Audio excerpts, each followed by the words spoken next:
Well, hello and welcome once again to the DCL Podcast, where we're inviting you to sit back, relax, and we'll be on our way shortly.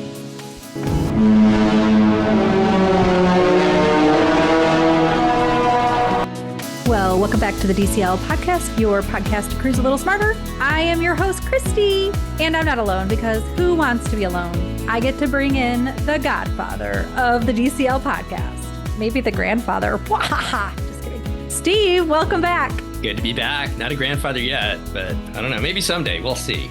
We'll see there. Little babies. Okay, so we'll just go with Godfather, which I don't think you like either. But Steve, how are you? How's it been? Not too bad. Just got back from our Norway cruise, so can't complain about that. Back to reality. So fun to get on and talk some more cruising with you today, Christy. Yeah, your snippets were fun. I can't wait to listen to the rest of the trip reports from that. And our Patreons have been, I don't know when the show is going to air, but they were able to hear them when they were being released during the cruise. So just something to keep in mind. But it's good to see your face again, Steve. Good to see you too. And I will say, and I will reiterate, and I know that you've said this several times, and our guest tonight that we're going to talk to kind of had the same experience, but it's always good to cruise with friends. We had a great time with Lake and Katie. Cruising with friends is the best. And I'm pretty sure that Lake just said that his cruise, and we're not here to talk about Steve's trip report, just to let people know in advance. I guess you've seen the title by now, but I think Lake said this was now his favorite cruise. Well, it was, again, we went to some pretty iconic places. And I mean, the beauty of Norway is kind of like Alaska, which I know he's been up to Alaska before, but yeah, it was. And then you're 7 days on a ship too,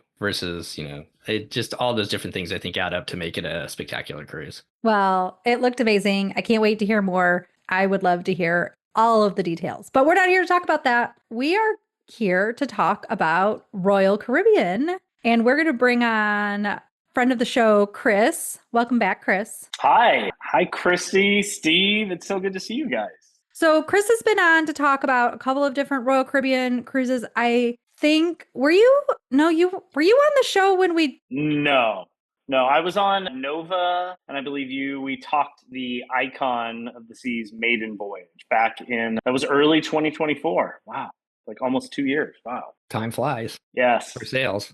Time sails when you're having fun cruising. Yeah. Exactly. So you and I both cruised the Star of the Sea in August. I did one 3-night sailing that happened to come up and become available, and it was the naming ceremony cruise. Chris, how many did you do? So I did not one, not two, but 3 cruises. They were back to back to back. Spent 11 total nights. It was a 4-night, then a 3-night, then a 4-night on probably the world's best cruise ship, at least maybe in my opinion. So, I mean, when something brand new comes out, you just want to get as much time on it as possible. So that's what I ended up booking. So I know we're going to get into a lot of different angles with this, but you sailed on the Icon of the Seas as it first came out on the inaugural, now the Star of the Seas. I know when the Disney ships come out, it's pretty tough generally, or it has been, to get on those inaugural sailings. How is it with Royal to be able to get to book those? Yeah, so I wasn't planning on being on that kind of first sailing. The original first sailing, kind of the inaugural sailing, which Royal still went with, was on August 31st. It was a 7-night sailing. Star of the Seas is basically doing 7-night Eastern, Western Caribbeans out of Port Canaveral. But the ship got delivered early, and so they added a bunch of sailings before that to sort of kind of do their final test and adjust. They were shorter sailings. They were 3- and 4-night sailings. And they allowed the public to actually book those ahead of time. They did allow the people that were on the inaugural to move if they wanted to a shorter sailing. But I think because they added, I think it was four or 5 sailings before the inaugural, there was just so much capacity, with these kind of large ships to get people on. So I decided, why don't I book a couple of these back to back? The timing worked really well for me. And I mean, in my heart, I just wanted to go to the private island over and over and over again. So this was, when you get a double dip, getting to go to Castaway twice, or maybe Castaway and Lookout, this was kind of that version on Royal Caribbean for me. And the private island we're talking about, and we will talk about during the show, is Perfect Day, which Royal calls Perfect Day at Coco Cay. Coco Cay. You have to rhyme it for Royal. So so we'll talk about the island a little bit, do a little comparison to Castaway, and sort of go into that. I'll just say briefly, the reason we booked this cruise is Chris had spoken so highly of the Icon class when we did his trip report that I was like, that ship sounds kind of amazing. And then I actually was on a Royal Caribbean cruise when this preview sailing was launched and discussed. And I was like, there's a 3-night cruise from nearish to my house enough. I got my girlfriends together and we cruised. And it was such a great little girls trip. It was fun to see you on board too, Chris. And so it was just, yeah, it was kind of like the perfect little getaway. I like it when they have these newer ships when you get to like sneak out and do a shorter sailing on them. So you get to experience it. Well, I'm going to be completely honest. I'm totally new to Royal. Well, I mean, I've listened to podcasts before and everything else, but I'm kind of curious, Chris, like getting on now, at least you've been on this type of class of ship before, so you kind of knew sort of what to expect. I'm sure there's some differences in this one, but what are some of the things that you do ahead of time? What are the things you have to think about as far as like booking before you get on board the ship? Yeah, so Royal Caribbean, in contrast to Disney, which kind of has booking windows that open up based off of your Castaway Club status, Royal Caribbean, once you book a cruise, it allows you access to kind of their cruise planner that has lots of different things that you can pre-book, from dining to beverage packages to the spa packages, entertainment, also all of your excursions. So if you book a year or two out, you're able to book and guarantee those things at a particular price right after you kind of book your cruise. So you don't have to wait until really close in to book all of that, which is great. So, as I ended up going on 3 different cruises. So they were booked at slightly different times. So between booking beverage, between booking the internet, and a couple dining, we were booking them at different times, but all of that was available, literally right after we got our booking confirmation number, we were able to go in there. But one thing with Royal Caribbean that's probably different than Disney is their pricing can fluctuate quite a bit as you get closer to your cruise and as time goes on. When you look at a cruise, your beverage package, your excursion prices, your dining packages that you can book can actually vary pretty wildly. When we first booked this cruise and we were looking at Coco Cay at some of the excursions for renting cabanas and going to the water park, the prices were just wildly inflated, super high, super, super high. And we were like, gosh, I don't know if we want to spend that much money to do this activity or this other activity. As time went on, I think as they see bookings kind of pace through, they realize, gosh, we need to incentivize people to maybe book some of these a bit more. So they'll start lowering the prices. They'll have sales. Depending on your status within the Crown and Anchor system or within the casino program, you'll get other sales that will come on for these different packages that you can book. So you kind of have to stay on top of it as you're going along. One little preview into the Coco Cay part that we talk about. So we ended up getting a overwater cabana. This is one of the kind of private cabanas out over the water. They've got a butler service where the person comes out and brings you all your food and beverage. I think it has up to capacity up to 8 people. We saw that price wildly fluctuate. It was well over $3,000 when we booked the cruise, and it came all the way down to just over $1,200, which is kind of insane to think we got a cabana for 8 people that has hammocks and tables and couches and a slide that goes directly into the ocean with your beverages and all of your food included for $1,200 split between 7 people, which I would gladly do that anytime. So it's a little bit about the process of being on Royal. You've got to be a bit diligent in checking those prices, because when they do have sales, some of the sales can be really advantageous. When you do book ahead of time, you actually have to pay for everything when you book a particular activity or book a package. So you are out that money, but if the price does change, you can immediately cancel and then rebook at a lower price. And that usually comes through within 7 days. You'll get a credit back for the original price you paid. So there's a little bit of game that you have to play as you're getting closer versus Disney Cruise Line. I think Disney's pretty much, you see the price, you know how much it's going to cost, when your booking window opens. So you've got to do that on Royal Caribbean, unfortunately. We don't have to get into everything that you pre-book, Chris, but what are some of your go-tos when you think about sailing on Royal Caribbean? What are some of the things you look into booking ahead of time? Specialty dining? Is there a certain restaurant you like or something like that? Yeah, typically I will book an internet package ahead of time. I like to have internet throughout the entire length of the cruise. Everything's going to be, you can still book this stuff once you get on the ship. It's obviously going to be much more expensive if you do it on the ship. I will book some dining. Some Royal Caribbean ships that I've been on in the past, I booked an unlimited dining package, which allows you to have lunch and dinner every day, just because the pricing worked on those. This particular, Star of the Seas, the 3 cruises that I did, the pricing was really expensive for those unlimited packages. So we booked individual restaurants themselves ahead of time. And then for the excursions on Coco Cay, where we went, we booked both the water park and the cabana ahead of time, just with great pricing, just locked those in ahead of time. So but one thing that you do need to book ahead of time, especially on these newer ships like Star of the Seas, you can book entertainment. Entertainment typically opens somewhere in the 30 to 45 day range. You end up booking shows that are in the kind of Royal Theater on Star of the Seas, as well as the ice skating arena on Star of the Seas. And so we booked the Back to the Future, the musical. We also booked Soul, which was the ice skating show.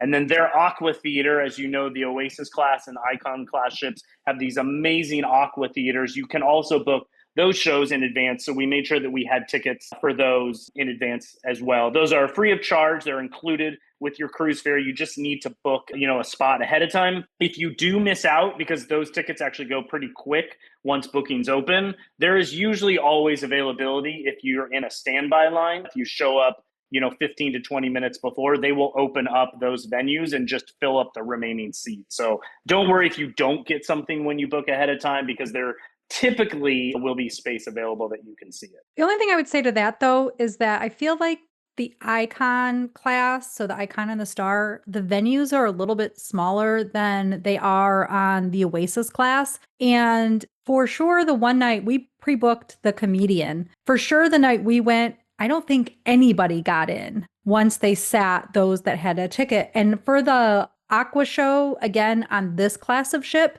to me, the theater is much smaller than on the Oasis class ships. Technically, Royal Caribbean says that they release their entertainment the first Monday of the preceding month. So like if your cruise was in August, it would be the first Monday of July. But for our particular case, it was over that weekend, I believe, which was not the Monday. So it could be after the first, but up to the first Monday. And it's just wild. I recommend joining the cruise groups and making sure on Facebook and making sure your notifications are on, because somebody will find that the entertainment has been released and then they will post it so you can find out.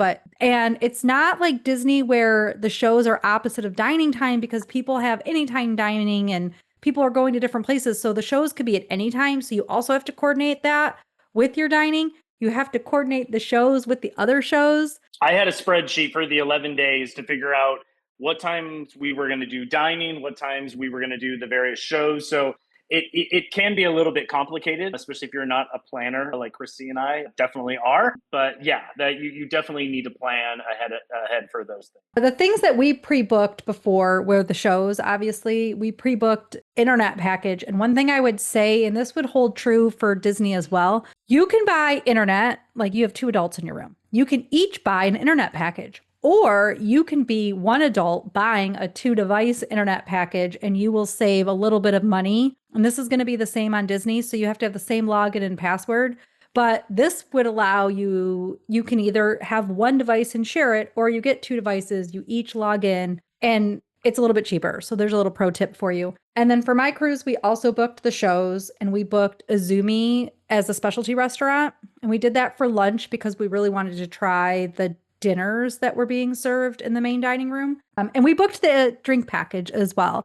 So I had a roommate. Part of that was a tricky decision because with Royal Caribbean, they've now changed it. But before, you at least had to have a refreshment package if one person was going to get a drink package. My friend and roommate wanted a drink package. And so that meant I either had to get the refreshment package or the full-blown drink package. Well, I have, because of my celebrity status, that status pulls over, and I have diamond status with Royal Caribbean, which gets me 4 drinks a day already included. So, and it's any kind of drink. Like you could go up to the coffee place and get, not Starbucks, but you can go up to their coffee place and get coffee. You can get fresh squeezed orange juice. You can get a cocktail. But because I was rooming with somebody who wanted a drink package, It was a 3-night cruise. It honestly wasn't very expensive. And for Diamond, they give you a tiny discount, but it's still not really worth it as a Diamond, probably, to get the drink package. But either way, we had fun. We lived our best life. And the drink package is pretty great on Royal because it really does cover basically any drink they serve. You know, there might be high-end champagne somewhere. I'm not sure. I didn't look into that. Otherwise, any drink they serve around the ship would be included under your drink package. So we booked that in advance as well. And then we booked a beach bed at Coco Cay. So that we talked a little bit about things to book ahead of time. Let's get on the ship itself. So the Star of the Seas is sailing out of Port Canaveral, kind of there indefinitely right now. So for those of you who are going to Walt Disney World, great option to be able to get on this ship. We don't have to go through the nuts and bolts of getting on the ship itself necessarily, but what was your first thoughts as you got on the Star of the Seas versus, I saw that kind of iconic picture of you, Chris, kind of in the lobby area there. I'm not even sure it's the lobby, but it looks amazing as you come on. Tell us a little bit about getting on this type of ship, Chris. Yeah, so you walk into the Royal Promenade once you're on the ship. The Royal Promenade is kind of their 2-3 deck, kind of 2 deck, where they've got shops, they've got dining, they've got bars, they have also grab and go places like Sorrento's and Pearl Cafe. And then, you know, directly when you walk in, you're walking right past the 1400 bar, right out into the center of the promenade, and you see this thing called the Pearl, which is kind of a glorified staircase to get you up to the second level of the promenade. It's really an architectural feature, but a structural feature because they wanted to be able to have sort of a view out from the promenade to the ocean. The Oasis class ships don't have that. You actually can't see the ocean from the Royal Promenade. So on both sides of the ship, because they put the Pearl there, they were able to structurally add glass kind of opposite of where the Pearl is. So you can just have amazing ocean views looking out.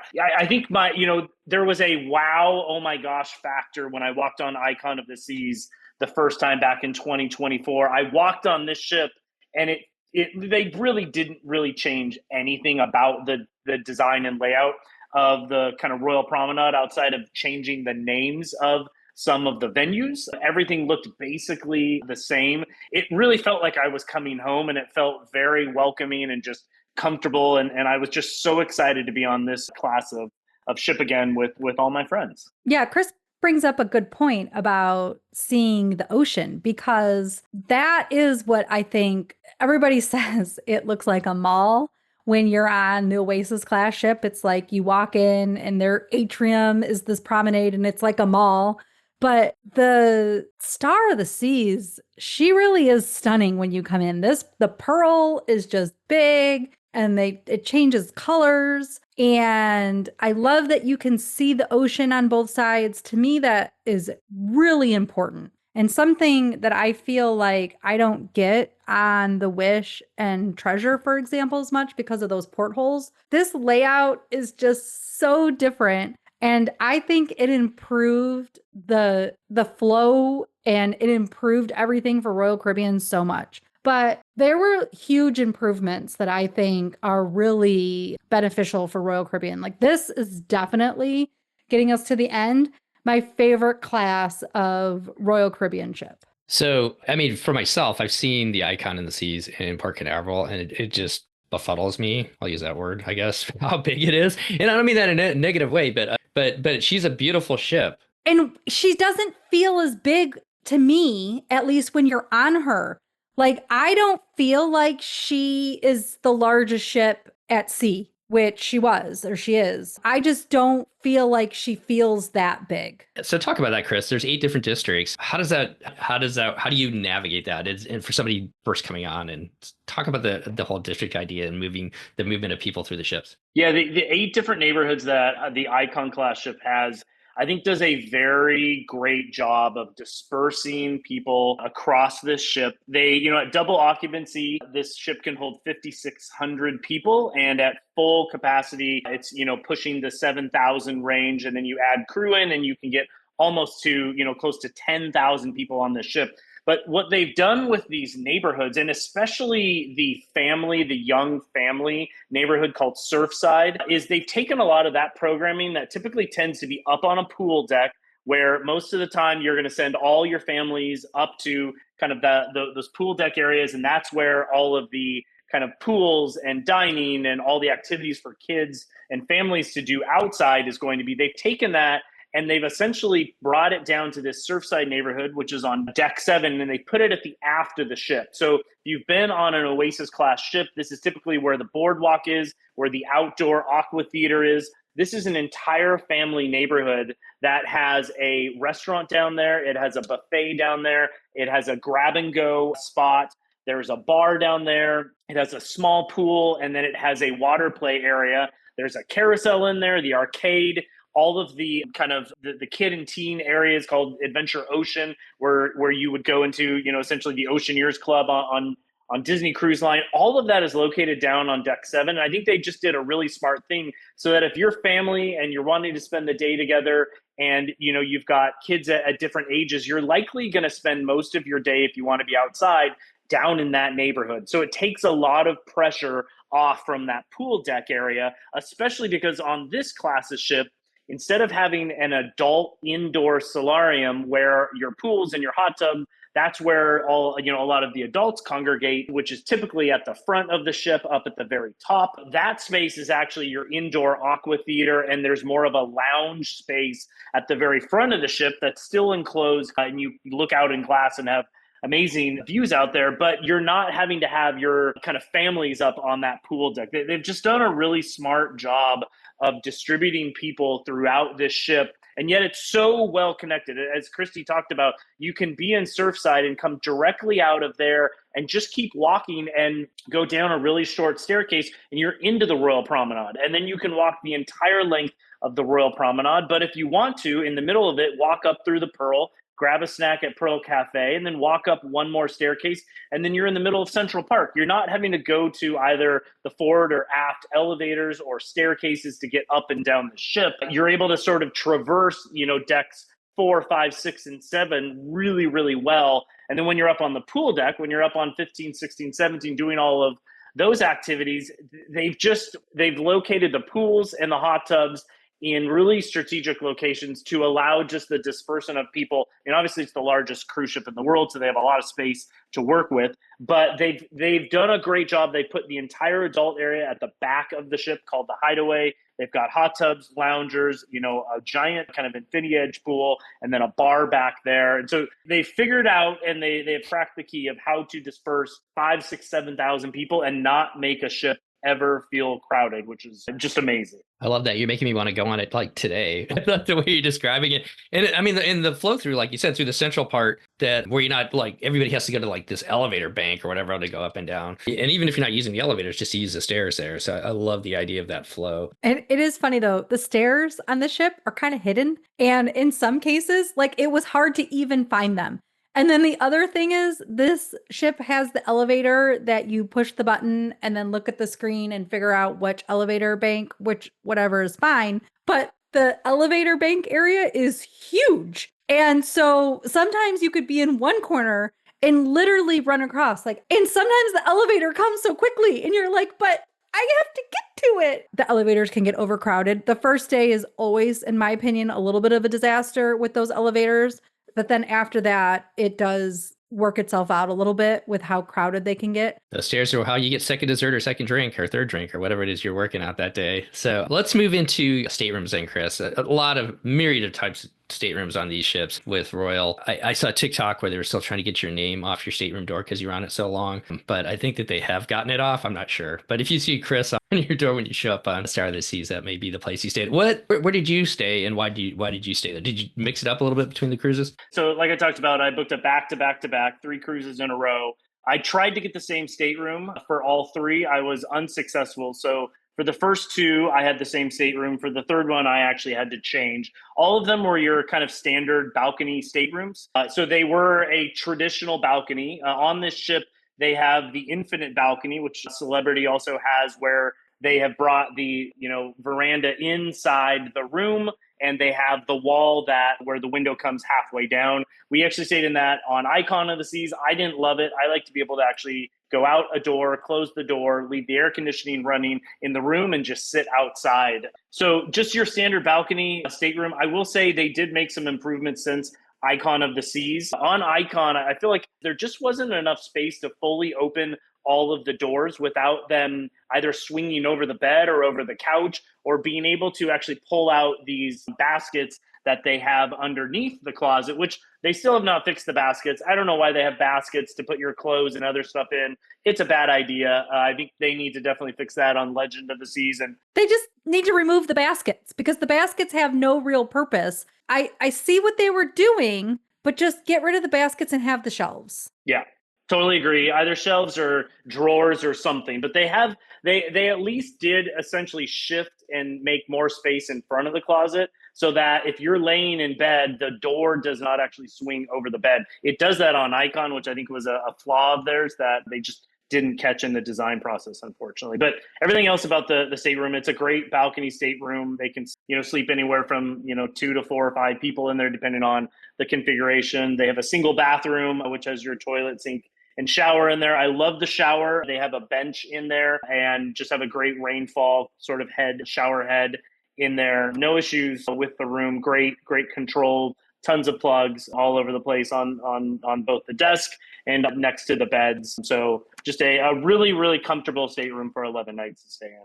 They were appropriate for 2 people for us. Yeah, no, the rooms were fine. One innovation I will give credit to Royal Caribbean. So in the first 2 sailings that I did, I had a standard non-connecting balcony room. The third sailing was actually a connecting room. What they've done is they've taken the connecting door, and typically on a cruise, that door is inside the room. And so you can actually pass through inside the room. That also means any noise and whatnot that's in one room is sort of leaking through that door into your stateroom, especially if you don't know the people. You're not going to obviously open up the door, but you can still hear things kind of through that door. What Royal has done is essentially created 2 sets of doors. So on the hallway itself, there are 2 doors for both of the side-by-side staterooms.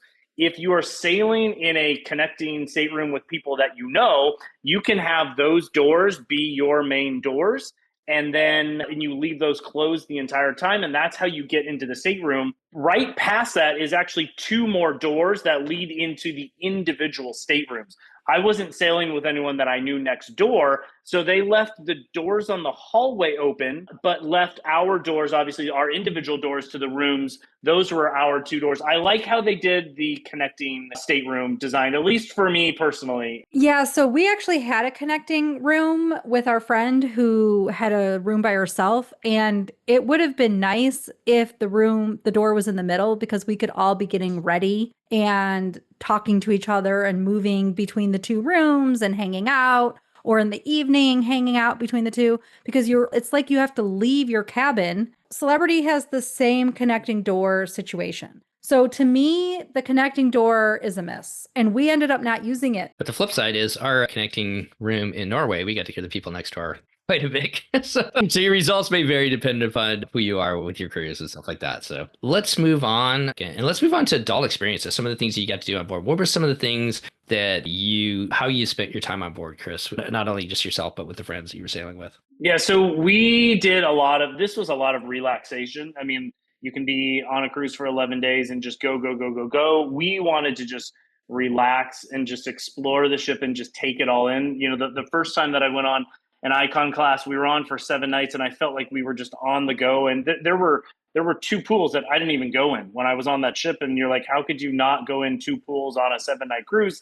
So we did a lot of pool hopping in the morning, in the evening, after dinner. We would go into the various pools, the various hot tubs. I really wanted, we were on a cruise in August, so the weather was great. It was beautiful, especially after dinner at night, watching the sunset from up there. We took advantage a lot of the Aquadome area, which is at the front of the ship, to be able to just lounge there. My friends actually did a live YouTube show from there. We played games up there and just chatted and hung out and just got to stare out into the ocean, which was really fun. We did some of the kind of, activities that they have included. We did a airline logo trivia, which Steve, I will say, my friend Adrian from Theme Park Express and also Brian from Views and Cues kind of helped us out. We won. We got 29 out of 32 airline logos correct. We did an astronaut. We missed, what was it, Australian Airways. I think it was Uzbekistan. I can't remember what all of them were. They were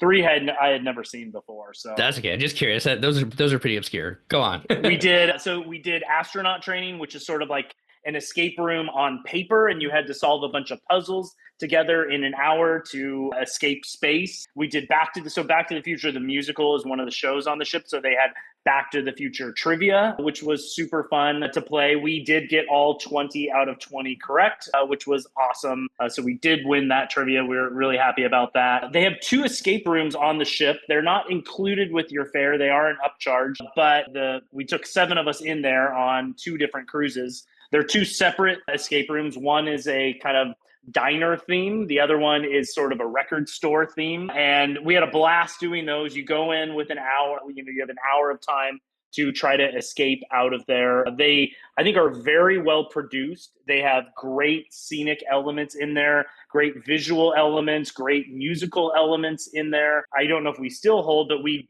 were the current record holders for the record store. We escaped with the most amount of time still remaining. We were 5 seconds off of the diner world record. We still escaped with a lot of time left. We just unfortunately didn't have that world record for that. And then I will say one of the fun things about being on an Icon class ship is there is a mascot on this ship. There is a live golden retriever that walks around the ship and does meet and greets and just hangs out on the ship. I mean, what a life to live if you're a golden retriever living on the world's largest cruise ship. So we met Sailor multiple times all throughout the ship. It was fun to get to just sort of have that surprise and delight moment of seeing Sailor, the golden retriever, just hanging out on the Royal Promenade, or she would be out in Surfside or up in the Aquadome area. It was really, really fun to get to run into her. That was you're just so excited. It's like running into a Disney character randomly as you're walking down the hallway. You run into this beautiful dog, and they were always so gracious and kind to let us spend a little bit of time and pet her. So I loved doing that. And then this ship has the Category 6 water park. They have 6 water slides up on the pool deck. So there were multiple days where we just spent quite a bit of time either going down the water slides. They have a flow rider up there. We did that. There is Did you do the flow rider? I did do the flow rider. It was super fun. We all did the flow rider actually multiple times. I don't surf. I just do the boogie boarding. I can get up on my knees. So super, super fun to get to do that. So like we all say, cruising is just a lot of fun especially when you're with friends. And the 3 different cruises that I went on, I had different friends joining each one. Some of them stayed for all 3. Some of them were only on for 1 or 2. And so just getting to spend time with friends, hanging out, having a drink, catching up. We played mini golf at night, which was super fun with light up balls. And so you're on vacation with your friends, having a blast. There is so much activity that you can do. We also played Taylor Swift trivia, music trivia. I don't know Taylor Swift that well. I don't know her music. I was no help at all, but my friends did really well, which is exciting for them. So there literally is something for everyone, literally from 3 to 93, no matter how young or old or young at heart you are. There is so much to do on this ship, which is Christy getting to experience it for 3 days, me getting to experience it for 11 days. There was still more things that I wanted to do that I easily could have stayed on for even longer, but I did have to finally get off the ship. Yeah, and they also offer ice skating on their cruises that offer it. They just didn't offer it because the cruise was so short on the 3-night cruise. They probably didn't on any of the preview cruises.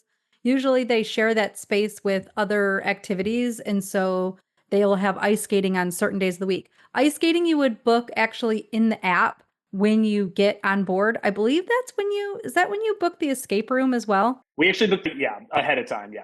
Okay. But if there's laser tag on your cruise, you book that when you get on board. And those ice skating and laser tag do not have a charge. You just have to actually book a time slot. And that's always super fun. But for the preview or for the naming ceremony, whatever they're calling this cruise, and it was like a regular revenue sailing. It just was 3 nights, had a naming ceremony. It also meant that we got little gifts in our stateroom. So like, because it was these inaugural / at one point it was supposed to be maybe an inaugural, and then they just added like another cruise. But this one was the naming ceremony. So it did come with a few gifts. And each of the night they would leave something. So that's always super fun. Other lines will do that as well. If you're on an inaugural sailing, they'll leave you little gifts. We did a lot of live music. So one of the things we did to spend our time is because we were all gluten-free sort of content creators that I cruised with, we wanted to see what gluten-free options were available around the ship at the different venues. So we went to a lot of the different venues to explore the ship, but also ask questions and see what gluten-free options that they had. And in the evening, we did a lot of live music. I mean, there wasn't a lot of time because by the time we ate dinner, that always took a little while. And our servers were amazing. So I feel like we spent a little more time with them because of that. But then we would do live music and there would be a show. And I only had a couple of days on the ship, basically. One of them was Perfect Day. So there wasn't a ton of time, but we definitely listened to a lot of live music. Like they have a great piano bar. He was super fun, played great music. So it was just fun to like sit in there and sing out songs. And they have a second piano bar. So there was one piano bar that's not really a piano bar, it's just a bar, but the guy sings. But then there's like a dueling piano bar, which we didn't end up getting to. I'm not sure why. It was on the other side of the ship, the other side of this Royal Promenade. And I think we would just forget and we got stuck, we stopped at the one and then whatever.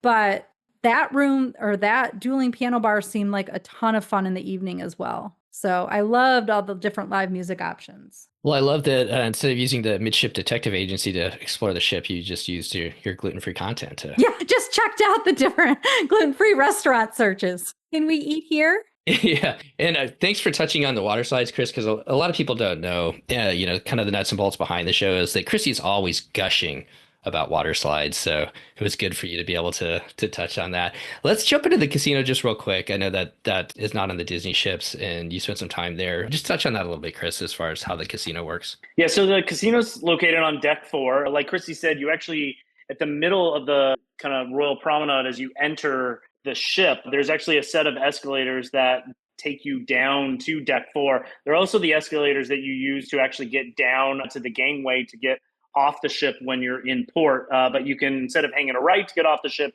you hang a left to go into the casino. They've essentially divided it in half. They have a non-smoking section and a smoking section. There is no glass wall or doors or partition to do that. They try to do that via the kind of air duct vents that they have all throughout. I will say the smoking section was extremely smoky when we were down there. The non-smoking section was smoky, but not extremely smoky. So there were just a lot of gamblers down there and a lot of people who were smoking. So was the non-smoking section the first section then that you would come into? The non-smoking section, so if you were coming from the forward part of the ship and coming through the music hall, you would enter the non-smoking section, you'd hit the bar, and then right past the bar as you started to go towards the aft of the ship, towards the main dining room, that was the smoking section of the casino.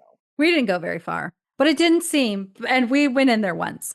And at that one time, it didn't seem very smoky, but so I wondered if like where the entrance was by Royal Promenade was where the non-smoking was, but either way, it's good to know. Yeah, it's a large casino. It's not the largest Royal Caribbean casino that they have. One of their, I think on their Oasis class ships have larger, actually surprisingly larger casinos. I wouldn't be surprised if Royal at some point expanded this casino. There were a lot of casino players on these preview cruises, so the casino was very full for most of the cruise. So we tried to play as much as we could, but it was pretty crowded in there. But definitely, if you're into that, certainly a well updated space. Well, then let's turn to food. There's 20 different dining options on board. You probably didn't try all of them. We don't have time to talk about everything on board, but what are some of the highlights that you guys experienced, Chris and Christy? I think for me, what I love about Royal Caribbean is the variety of dining options that you have and the ability to kind of almost choose your own time that you want to go and dine. So you're not in this rigid sort of structure of a main dining room at either an early or dining or a late time dining. They really allow you to have kind of full reign of just a bunch of different dining venues. They do have a main dining room. It is 3 stories tall. They have multiple dining times that you can, kind of reserve. They also have a My Time dining, which is what we had. I think ate in the main dining room 3 times, once on each sailing. Went in there to just try the food. I love just sitting in there. You've got a beautiful view out to the ocean with all the portholes. The food is good. It's not, I think Disney has better main dining room food, but it's great to be able to kind of go in there sort of when you're ready to, when you're hungry. The dining rooms were never full. We never had to wait to get in there. I think a couple of highlights for me of other places that we ate at. So I love sushi. We ate at Izumi multiple times. We did both hibachi experience, which I wasn't super up on after our experience. It's pretty expensive. It was about $70 for the meal. The food was fine. You're really, I think, there for the show and the wow of the experience, watching them cook the food in front of you. The sushi side, where you're just eating in the normal restaurant, I thought that was fantastic.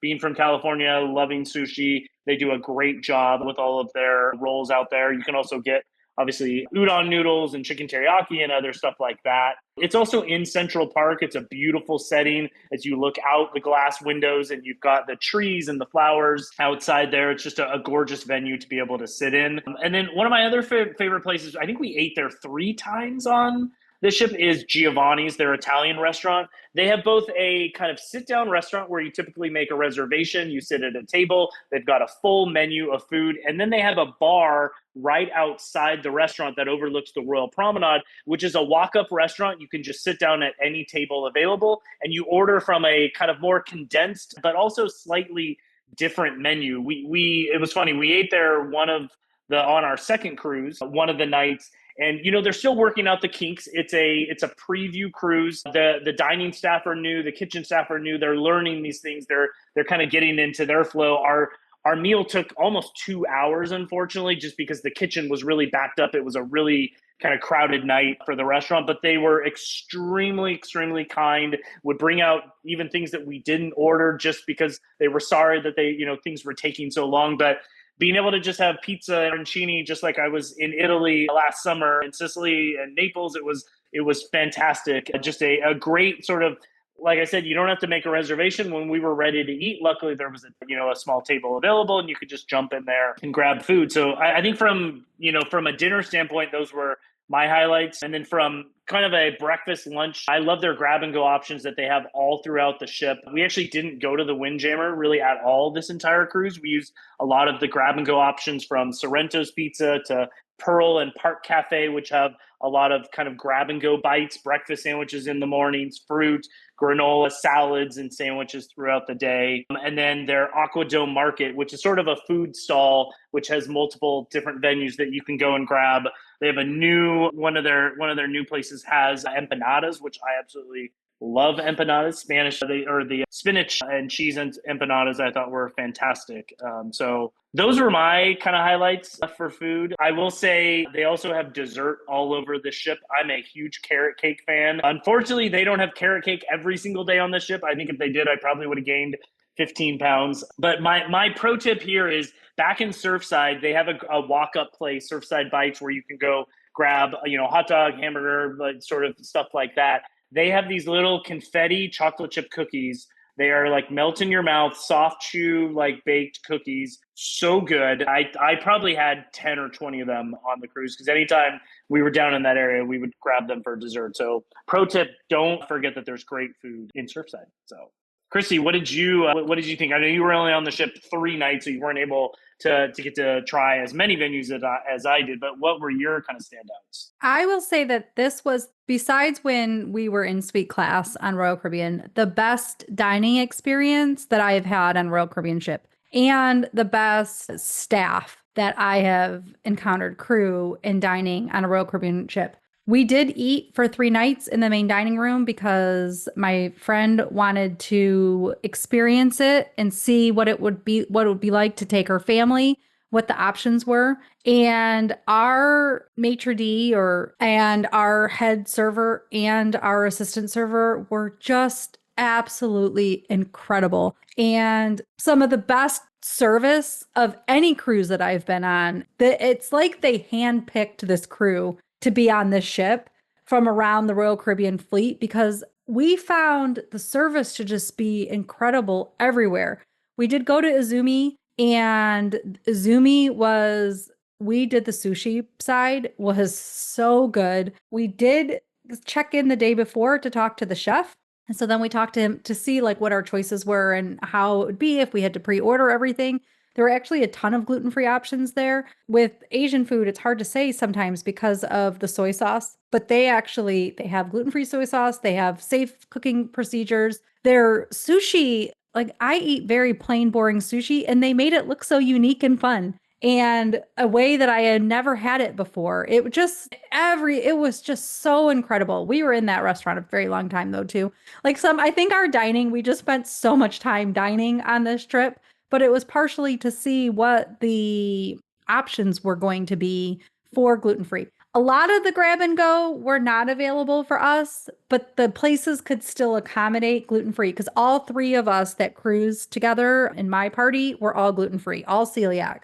So which was great because we all had to eat the same. There wasn't as many grab and go, but you could still get food at most of the food places. Yeah, our experience was really good for dining. Yeah, I will echo the service itself overall on this ship. Also, the dining staff, the group that I was with, we had multiple different allergies as well, from sort of wheat allergies to truffle and mushroom, and they were able to replace or exclude certain things on meals and never had an issue with that. So that they are very, very accommodating with food allergies, which I'm very, very thankful for. I'd like to see too where it lies with this ship in the future, but I have in the past felt like whereas Disney would try to accommodate to make whatever meal you would want to be gluten-free, I felt like Royal Caribbean was sometimes a little bit lazy about it in the past. And they were anything but lazy on this ship. Like they went above and beyond. And it wasn't even that we were asking for just unique things, but really we never had no as an answer really for anything. They were just so accommodating and just so amazing. And once, unfortunately, we showed up for breakfast like 20 minutes late in the main dining room because we thought it went later. We had pre-ordered breakfast. And we were like, oh, we pre-ordered because they were like, we're closed. And we're like, oh, we're so sorry. We pre-ordered. Like, we loved our servers so much. And we just would like follow them. Anytime we went in there for a meal, they would make us sit with them because they knew our gluten-free needs and things like that. And so they were just like, yeah, we'll accommodate you. And everybody was just so kind and wonderful. And the food is really good. I love all the dining options that you have. I love the idea of the grab and goes as well. Especially it sounds like some pretty fresh things too. So it's not just burgers and fries and that type of stuff. So if you like burgers and fries, like there are multiple venues in which, but if you're not gluten-free, you can get fries and tater tots and stuff as a grab and go option from multiple decks and multiple options. Yeah, I didn't mean that as a negative. I like the fact that there's like a lot of different options there. And that's high praise from both of you guys as far as the service goes. Because I would say probably at least a quarter of the crew on board the Fantasy that when I was just on it were all earning their ears. So to be able to staff a ship as big as that and to provide the service, that says a lot about their training and who they're hiring there. So that's awesome. So let's turn to kind of our final segment, which is Perfect Day at Coco Cay. You got to go there several times, Chris. And I want to know what just the overall, the cabana over the water. That's amazing. Some of the things you got to do there. But also there was one day where I think the Icon and the Star of the Seas was there. How did the island handle all of those people? I'll start with the crowding issue. The day that the Icon was on the island with the Star of the Seas, I felt like nobody was there. I don't know where all these people were, but I didn't feel any of them on that island. It was the least crowded day I've ever experienced. So it's hard to say. Part of it could be that the Star of the Seas is new, and a lot of people, if they're doing a 3-night cruise on a new ship with so many things to do and see, they're going to stay on board. People stayed on board. And I know my friends went back even earlier than I did. Like the one wanted to eat lunch on board and the other one, they went and did some water slides and stuff. The emptiest island I've ever seen it. And also my food experience was also very good at Perfect Day for gluten-free. So they did a great job. We rented a beach bed right when you can walk there very easily. It might have been. I wish I had the map of Coco Cay. It might have been Breezy Bay. Yeah, I'm not remembering the name of it, but yeah.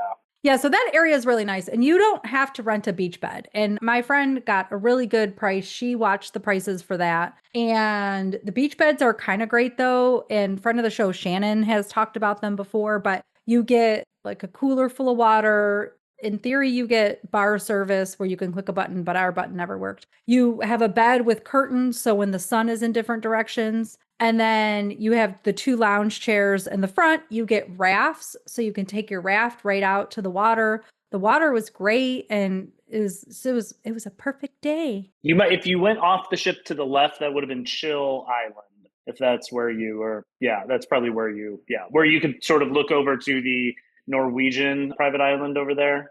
Yes, the private island right next to us. Yeah, it was interesting. We were all sort of, I was at Coco Cay 3 times. The first cruise, I got off by myself. Most of my friends wanted to, I think like a lot of people on Star of the Seas, just stay on the ship and enjoy the ship itself. When I got off that day, I did the pool, their Oasis Lagoon pool in the morning, which is amazing to have that on a private destination, to be able to just get off and swim in a pool that had shade. The pool felt great. They had a swim up bar. Was it crowded? Yeah, I mean, yeah, there were lots of people in it. I was not fighting for space to be able to just hang out, which was nice. And then had lunch, and then in the afternoon, I actually went over to Chill Island over on that side and went swimming in the ocean. I wish I would have rented some snorkel gear because there were a lot of people that were swimming around, seeing a bunch of different stingrays out near one of the swimming platforms. So that would have been fun to do, but just hung out on the beach. Like Christy said, the water was just near perfect and just a really beautiful day. It had a great breeze and it wasn't super hot and humid the day that first trip. The other 2 times, so I was there, with Christy when we were there. We had Icon of the Seas, so the world's 2nd largest ship there. The 3rd trip I was on Coco Cay, we actually had one of the smallest, I think the smallest ship that Royal Caribbean has. So it was interesting juxtaposition to see how crowded or not crowded that island was going to be. We had a lot of hypotheses about it's going to feel so overwhelmed with so many people. I think like Christy said, so that second cruise, I chose to go to the water park with some friends. We're thinking, oh my gosh, there's going to be tons of people there. We've got 2 Icon class ships in there. I think a lot of people, like Christy said, stayed on the ship. When we actually, you could see the ship from the island. When we looked back at the Icon and you look at the hideaway area, which is the back area of the ship in the Infinity Edge pool, there was no one in their pool. When you looked at Star of the Seas, there were people everywhere. This was 10:30, 11 o'clock in the morning when most people should have been out on the island enjoying their day. The water park is fantastic. It's something that you can book ahead of time, or you can book, if there's still space available once you get to the island. We booked it for just over $50 for the day, which I think was a fantastic price. I've heard it can go well north of $100, pushing towards $200, just depending on what, who's in port that day and how much demand they have for the water park. I think they have 10 total slides in multiple different towers that they have spread across the water park. They also have an adventure pool that you can go across these little lily pads and swing, rope swings into the pool. They also have a small wave pool. It was so much fun. It was a really fun activity. We were there from like 8:30 till about 1 o'clock. We had lunch there. The lines never got super long meaning nothing was over 20 or 30 minutes. Some things like the mat racer slides, you could literally just, as long as it took you to walk up the tower, you'd basically be able to get right on, which was fantastic. And they have a multiple different levels of thrill. If you're wondering, I'm not someone who does great on water slides. I get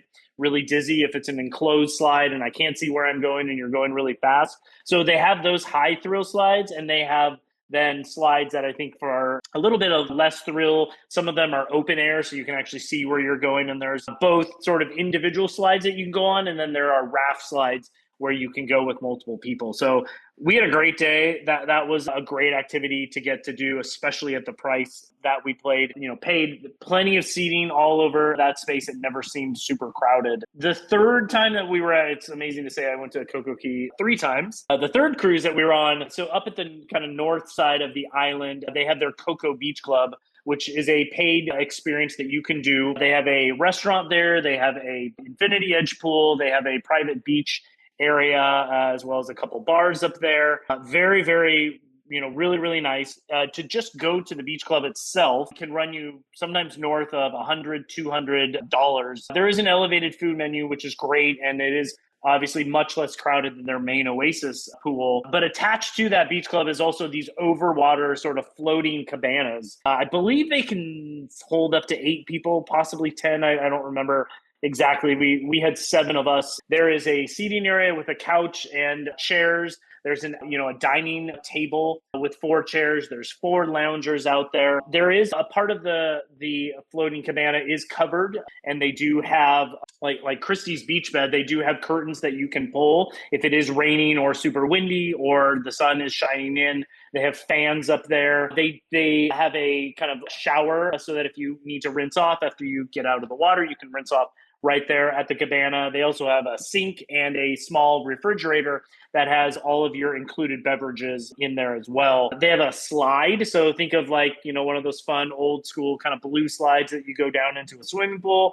except this, you go out into the, Bahamian Sea or the Caribbean, the Atlantic, I don't know, whatever ocean it is on that side of the world. But you can literally just slide right into the ocean. Perfect, literally perfect day. They've got a little hammock that you can sit in. I will say one thing that was interesting, just for families and people who are maybe expecting a perfect day, and this is an ocean. There are sea life there. We did see multiple sort of moon jellyfish. They're the jellyfish with kind of small, kind of shorter little antenna or whatever you call the things that typically sting you. None of us got stung, but we did see several of them in the water. We did see a 4-foot kind of reef shark that would swim around. Supposedly it's a very nice, happy, friendly shark. You can go up and pet it. It will swim with you. We were in the water. It never disturbed us. And then there are stingrays and a very large manta ray that do swim around the cabanas as well. I think they just know that people accidentally sometimes drop food into the water, so they're around there. But I never felt unsafe, but just if you are going to one of these, you obviously are going into the ocean. We're going into their environment. This is where they live. So don't expect that there aren't real sea life that you're actually near. The great thing about the cabana is they do include an attendant that comes and brings you all your food and beverage on a really cool electric bike. So you're able to order everything ahead of time, and then they'll pace it out depending on what time that you feel like you might be hungry. They'll bring you all your appetizers, anywhere from ceviche to shrimp cocktail to salads and mozzarella sticks. They'll then bring you your entrees and that same menu that you order from the Coco Beach Club, from filet and lobster to fish sandwiches to coconut shrimp to hamburgers. They'll bring all of that out with tons of different sides. And then for dessert, from chocolate brownies to sorbet, they'll literally deliver all of that to you. You probably wouldn't need to leave the cabana if they had a restroom attached to it. Unfortunately, you have to walk just a really short distance to use a very nice, air-conditioned, very clean restroom. But literally, you could probably stay there. We stayed there from basically 8 in the morning till 4:30 when they kicked us off and made us get back to the ship. It was probably my favorite thing I've ever done on a private destination island. Definitely, if the price was right, again, I would do that in a heartbeat. Just a fantastic experience. That's awesome. The pictures look amazing. The blue of the water and the food that you posted on your Instagram story there, Chris, was amazing. So, and once again, cruising with friends, you split that cost a little bit. Sounds like you guys had the perfect day at Coco Cay. So love it. Anything else about the island itself that differs that you want to talk about? They do have an adult only section as well that I think is called Hideaway. And they have a big pool and there's a beach area. They have a DJ that spins the jams after you're out there for a little bit. And so that gets a little bit loud, but it's a lot of fun. We talk about there are a lot of, pay up experiences that you can do on this island. But I think like Christy mentioned, there is a lot included too on this island. You don't have to spend an extra dollar All of your food at most of the buffet and grab and go places is all included. You can find lounge chairs and umbrellas that you don't have to pay for scattered on multiple different beaches. The pool, the Oasis Lagoon pool, has plenty of seating, lots of shade. The pool is free to go in. So don't think that you and your family have to spend a lot of money to go do these other experiences. Are they available? Yes. Why? Because sometimes there are 12 or 13,000 people on this island. And so they want to have a wide variety of options for different family groups. So, but know that you can literally have a perfect day without spending any money. And it's available because people will pay it. And so Royal Caribbean is going to utilize that opportunity to earn a little extra money if they can. So yeah, I think there's basketball courts, volleyball courts. Yep. There are some littler kid slides that there's no charge. And then there's like a pirate ship for little kids, younger kids. I wouldn't say little kids, but little kids could go there too, but younger kids. Pirate ship where there's like water features and stuff. So that's a lot of fun for kids. So there are lots of opportunities to find stuff to do. So I think now we are on to entertainment. Yeah, we could touch on entertainment real quick. So they have multiple different entertainment venues on these Royal Caribbean ships. The Aquadome up at the front of the ship has their Aqua Theater show. They currently have one show running. Most of these venues will have multiple shows as they do get rolled out, as this ship, gets tested out more and sails more. They'll be adding, additional shows in there. But they had Torque, the Aqua show, which I thought was fantastic. In the Aqua Theater, they had Soul, which was the ice skating show back in the ice skating rink in Absolute Zero, which I thought was even better. I thought Icon was their ice skating show was amazing. This was even better. They, brought out ice skaters that did flips and jumps and stuff that I had never even seen or didn't even think was possible on a cruise ship. They do down the Royal Promenade, they do a kind of parade. And so they had a really, really fun parade. It's about a 15-minute parade where they bring all the different entertainment staff together and they're kind of out there performing. They have obviously the Royal Theater where they'll have guest kind of performances in there, but they also have a main stage show, which is Back to the Future. The musical, absolutely amazing. They basically brought what they had on Broadway, brought the people that created the show for Broadway and brought that to Royal Caribbean. Essentially condensed the show down to about an hour and 40 minutes, removing a couple different songs, and they removed some verses from some other songs to shorten it down so that it could run without an intermission. But basically, if you've seen the show, all the special effects that you get on the Broadway version, they were able to bring to this version on Star of the Seas, which I thought was fantastic. I saw it 3 times, once each cruise, all the way through, and then multiple times I actually went in to just watch segments of the show because I wanted to see how some of the special effects were done. And then, like Christy said, there are comedians that do play in the attic. They're a comedy club that you can sign up for at night. So there is entertainment there. So many things to do. I love the fact that they put those Broadway shows on the ships and it's not just a musical review of something, because the ones that we've seen on board when we were on Norwegian were just amazing. So, and I've seen the traveling Broadway version of Back to the Future and just a fun show. We actually missed the end because there were technical problems during our show and we had to eventually get to dinner. So you don't know if he made it back or not? Nope, I don't know. This is a great excuse. We need to go back to the ship. We need to go back to Star of the Seas, Christy. Okay, so I can see it. But yeah, it was a good show. A little long, but it was a good show. So many things to do on the ship. Wow. Back to back to back. We produced an Icon length podcast to keep up with this ship. So got a little longer than normal. But Chris, thinking back at it, what did we miss? Did we miss anything that you wanted to make sure that people knew? And then also, why don't we leave it off with some tips for people who might be cruising this the first time? I think you said joining the cruise groups, that probably a great way to get a lot of information. What are your thoughts, Chris? Yeah, I think so. I did back-to-back cruising for the first time on this ship. I've never done, of all the other cruises that I've done, I've never done a back-to-back, and I did a back-to-back-to-back.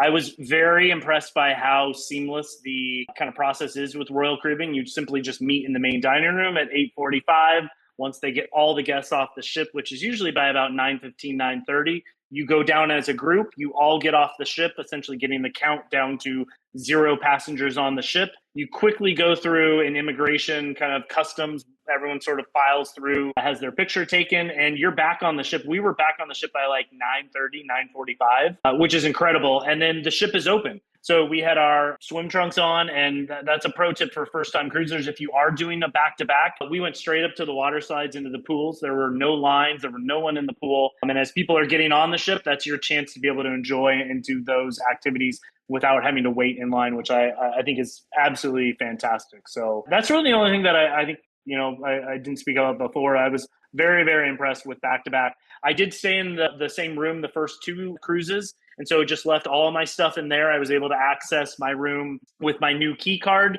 right when I got back on the ship. The third cruise, when I did actually have to transfer rooms, I simply rolled my bags across. I was on deck 7 both times. So I rolled my bags across from port to starboard to my new room, dropped them off there. When I got back on the ship, I had my key. They thankfully prioritized, I don't know if they always do this, but they prioritized making sure that those rooms were done and ready for back-to-back cruisers. So I was able to go right in just before 10 o'clock and change into my swim gear, and up to the pool I went. So a very, very seamless, very efficient and quick, to be able to do a back-to-back. We had about 450 people on that ship that did the first back-to-back, and then about 250 people did the second back-to-back. So I'm sure that's a lot more than a typical Disney ship has on back-to-back, but the efficiency and speed of it was A+ to them. Yeah, Disney's not letting you back on at 9:30 or 10 o'clock. They don't let you on until 11 basically, or 11:30, whenever they start boarding again. So you just have to sit. But let's see, other tips. I just think the layout is just so amazing on the ship. The pool deck layout, I love the way that they had that versus on the Oasis class. The smoking section on this ship is way smaller than on Oasis class ships. So that's really nice. And you can hardly even smell it, I felt like, on this ship anywhere. And obviously, if you're doing a Royal Caribbean cruise, just make sure that you book the entertainment before the cruise. You can recheck at various times. If you are in a suite and weren't able to book some entertainment on board, even though you have to book it ahead of time, either both on board and with your concierge, when they email you ahead of time, they will assist you. It's a great class of ship. Well, Chris, thank you so much for coming back on and enlightening us with everything. Because I will be honest, when I first saw these ships come out, I was like intimidated. Like, how are you going to be able to navigate with the size and everything like that with all the people? But listening to you talk about it today, it seems like there's just so many different things to do that it really spreads out the crowds really well. And then with the different dining options, entertainment options, and everything else, that it just adds up for just a great time on board. So thank you so much for coming on and sharing your experiences today. Thank you. It's great to see you both. Yeah. Good to see you too. And what's next for you? What is it? So literally 3 weeks from today, I will be getting on, of course, another Royal Caribbean cruise, because why not cruise literally every month for the rest of my life? Yeah, I'm going to do a short cruise out of LA here on Quantum of the Seas with some friends, just going down to Ensenada, my favorite place to go have a margarita and tacos, and get to go on a new ship, which is super fun. So. And you get to try that fly thing where you fly. Yes, you get to do you get to do the skydiving experience on it. So yeah. That'll be very cool. I love the fact that they're rotating some different ships through LA, so you can try different ones as they go along. You kind of the same ports, because we don't have as many ports as you do out there, Christy, and the Caribbean. But it's definitely, I like the fact that they're rotating some different ships, and I love Ensenada as well. Definitely a soft place in my heart. Well, thanks for letting me come on as well, Christy. If people want to learn more about Royal Caribbean or book a Royal Caribbean cruise, I'm sure that they should probably talk to a travel agent like you. Where can people get a hold of you? Thanks. People can find me at Pack Your Pixie Dust all over the internet. So Instagram, Facebook, I have a website, packyourpixiedust.com. In the show notes, Lake has actually made a work with Christy link. And so you can click on that and you can send me an email if you'd like to work with me going forward. The great thing about Royal Caribbean is the agency I'm with has these group rates. And so if you are booking a room that, like a regular balcony cabin, we have group rates for Royal Caribbean and Celebrity that are often cheaper than what is advertised. So definitely reach out if there's a cruise sailing you're interested in. We have group rates for many of the sailings, and we can see if we can save you some money by booking a group rate. But Steve, thanks for coming back on. Where can people find you? You can find me doing my little adventures over at DCL DCL_adventurers over on Instagram is where I kind of live these days. So love keeping up with everybody over there and seeing what everybody's up to with all the different travels and adventures as well. So thanks for having me as well, Christy. Well, thanks. It was great to see you again, and it was great to talk with you. You can follow Lake at MouseGen on Instagram and YouTube. You can follow the podcast at DCLpodcast.com. You can also check out the different shows and do a search if you want to listen to Chris's Icon of the Seas. Lake has made a great little search bar. And you can follow the podcast on Instagram and Facebook as well at DCL Podcast. So thank you, everybody, for listening. You can end it just about like that. Thanks, everybody, for listening, and we'll see you next time on the DCL Podcast. Goodbye, everybody. Now, Lake, I think you just have to leave all that in, and that's what we're doing. There. Good night, everyone. Good night. Good night, everyone. Well, that's going to wrap up the show. Once again, I want to thank Chris, Christy, and Steve for coming on to discuss Star of the Seas. If you're enjoying the show, we greatly appreciate you leaving us a 5-star review on Apple Podcasts. We'd also like to thank our Patreons who help make the show happen each and every week for us. You too can help support the show by visiting us at patreon.com/DCL Podcast. Whether you're boarding a cruise, enjoying a trip to the parks, or adventuring outside of Disney, on behalf of myself, Christy, and Steve, we want to wish you smooth sailing and safe travels. And we'll see you next time on the DCL Podcast. The DCL Podcast is not affiliated with the Disney Cruise Line, Walt Disney Company, Adventures by Disney, or Run Disney. All of the opinions expressed on our shows are those of the hosts and the guests who appear on the show. If you have any questions about any of these products, please contact the Walt Disney Company.